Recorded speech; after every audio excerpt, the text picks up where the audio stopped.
Ludwig thing has been going across the internet. We're gonna kind of get into like what he was trying to do, and then I'm gonna give my thoughts on it. One of you said something to me that I haven't stopped thinking about. You Wait, see, wait, I've wait, met wait, wait, wait. Hold on. Back up. Try it again, Ludwig. something to me that I have. Try it again, One Ludwig. of you said something to me that I haven't stopped thinking about. You see, I met a bunch of subscribers after Streamer Games this past weekend, and I was talking to fans, and some of them had questions about live streaming. And somebody asked me, Ludwig, how do you keep talking during a stream? A question that I've received in the past, so I answered how I normally answer. You just talk to chat. To which they replied something that I haven't thought of in a while. What if there is no chat? Then what do you do? And not wanting to be somebody who doesn't know the answer to a question when I'm the live stream expert, I said, well, you just keep talking as if there is a chat.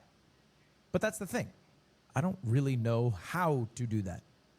I haven't streamed without a chat in 7 years. In fact, if I go live right now saying shitting my pants, there's going to be at least 3,000 people who tune in to watch whatever might unfold.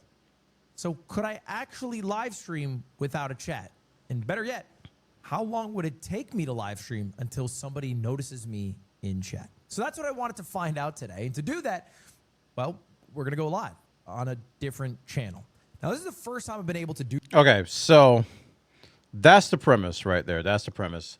Ludwig went live, and I'll give you some spoilers. It took him a long time to get some chatters, like a very long time. Like nobody was noticing, and overall, he really underestimated speaking without a chat. And this is something I'm kind of an expert in because I had this streamer university thing back when there wasn't a streamer university thing, and I got that same exact question. And I actually did.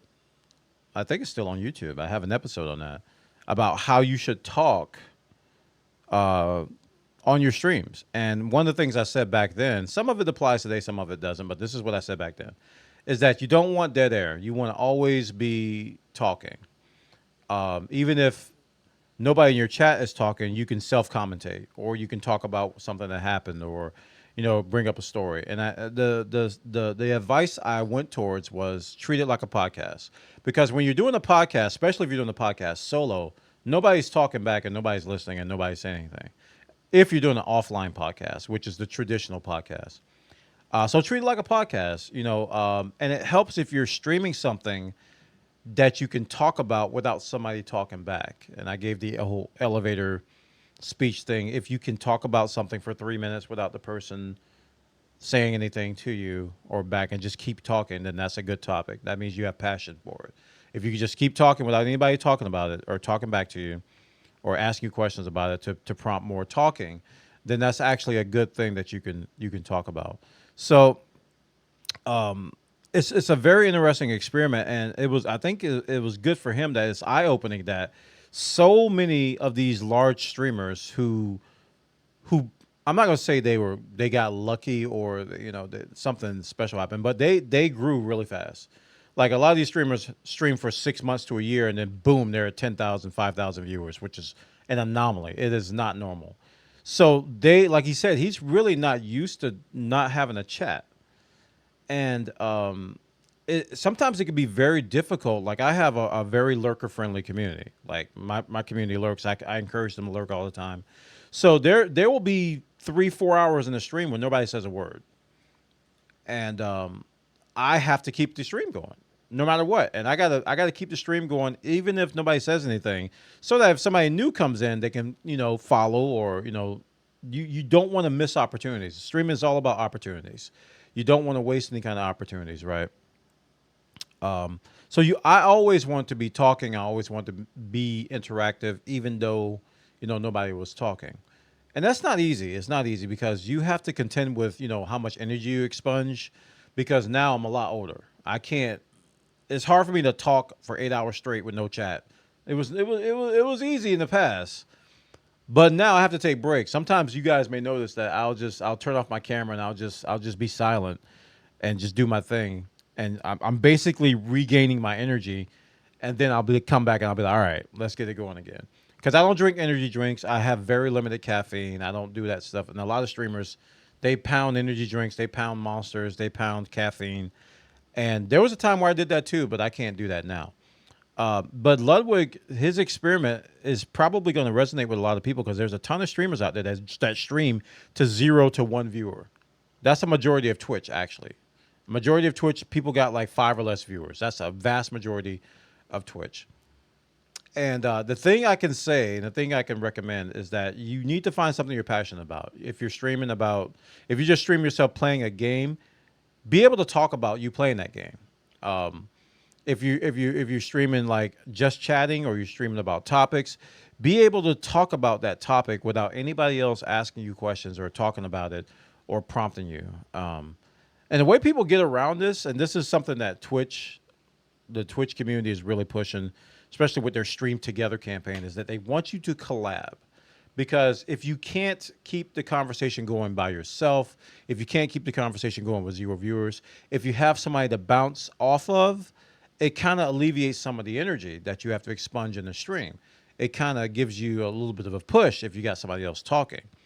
But that's a double-edged sword, because I've been to streams where I watch the streamer for him or her, I watch them, and then when somebody else comes in and they're annoying, I tune out.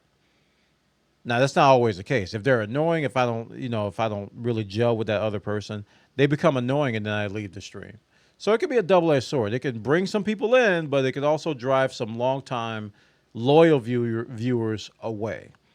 It's a tight line, and a thin line you have to walk. But what Ludwig said and what he did here was, I think, was a good experiment. Because he basically started a new channel. Yeah, I'll put the link in the show description of his full VOD so you can get all the details. But he started a new channel, didn't tell anybody about it, just went live. And I think he was streaming Smash Brothers or something. He was streaming some game. I think he was doing some kind of speed run thing. I don't know. But it took him a really long, like I'm talking multiple hours to get one person to say anything. And he's one of the more successful streamers out there. And it took him a really long time to get somebody to chat and for somebody to find this channel. And that also speaks to discoverability. Because when you're 0 to 5 viewers and, even 10 viewers, it is really difficult to grow. It is really difficult to drive interaction, because this kind of ties into the whole view botting thing that Twitch was that was going on Twitch. A lot of these newer streamers who view bot, they do it so that people can see that they're live, go in and see what's going on and contribute to the conversation. So it actually is a form of discoverability by view botting. Not necessarily for you to get paid for it, but for you to get viewers, real viewers, because you're rising to the top of the directory. They're like, who is this person? I've seen them here 5 or 6 days in a row. Let me go see what they're all about, right? So it's really a way to do that, and it's kind of cheesy, and it's immoral, and it's wrong, because you're basically taking artificial shortcuts to what people are supposed to do organically, which requires a lot of work, which requires many months, many years of hard work to get your community to grow and swell.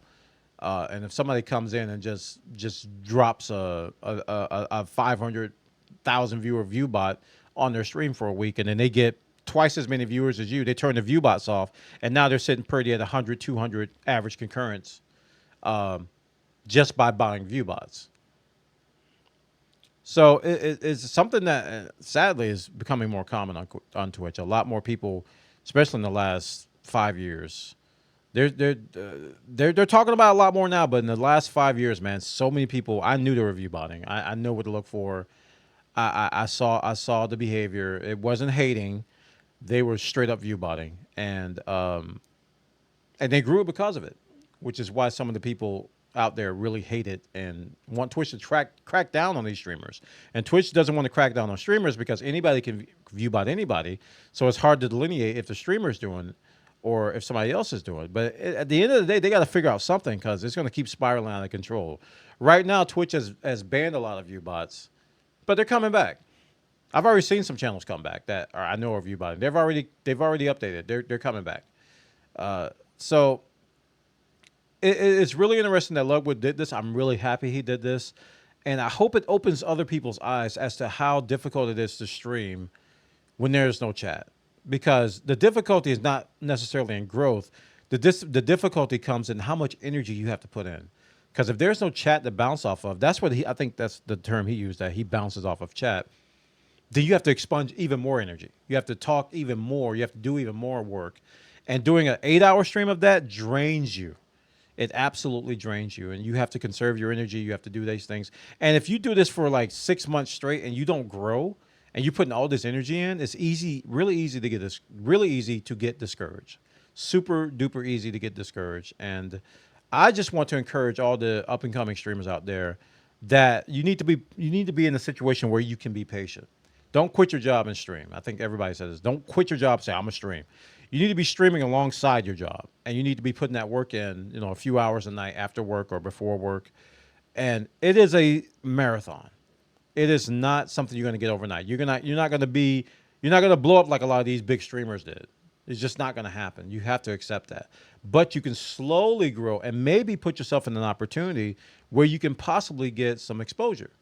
And that's, if you're going to be streaming, that's your goal. You should be putting yourself in the right situation to where opportunities can find you and not where you have to find opportunities. So I thought this was a really great video. I'll put the link in the show description. And it really is a wake-up call for people out there who don't stream to like 1 to 5 viewers. They're streaming to like 50, 60, even 100 viewers, and they got the occasional chat. It's a different world when you're 0 to 5 viewers and nobody talks for 5 hours. Check it out. Ludwig's experiment. He made a secret channel. I thought it was cool.